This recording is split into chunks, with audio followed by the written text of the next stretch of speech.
जय श्री कृष्ण मित्रों, जब श्री कृष्ण कंस वध के लिए राधा को छोड़कर वृंदावन से चले गए तब राधा के जिंदगी ने एक अलग ही मोड़ ले लिया।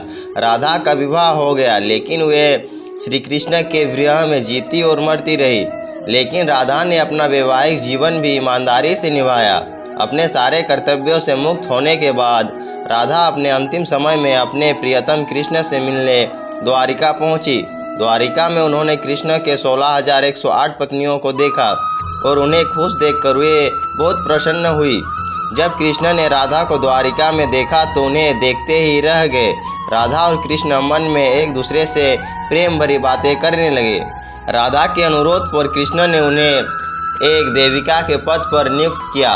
राधा द्वारिका में महल से जुड़े कार्य देखती थी और मौका मिलते ही अपने प्रियतम के दर्शन कर लेती थी।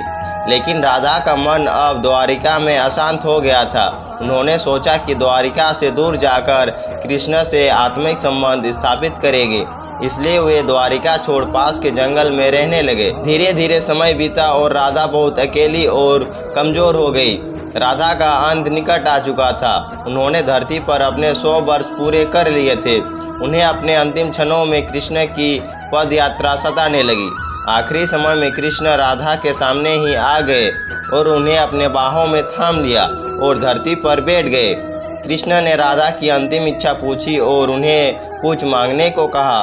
तब राधा ने कृष्ण से कहा कि वे उन्हें आखिरी बार बांसुरी बजाते सुनना और देखना चाहती है। श्री कृष्ण ने अपनी बांसुरी निकाली और राधा के मुख से स्पर्श कराने के बाद बेहद सुरीली प्रेम रस से भरी बहुत मधुर धुन बजाने लगे।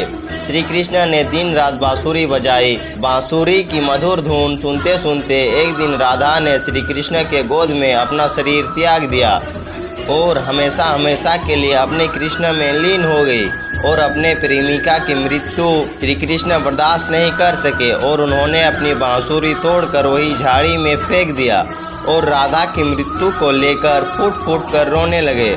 मित्रों, उस दिन के बाद से श्री कृष्ण ने जीवन में कभी बांसुरी नहीं बजाई। राधा 100 वर्षों के विरह के बाद अपने कृष्ण में लीन हो गई और उनका प्रेम हमेशा हमेशा के लिए अमर हो गया।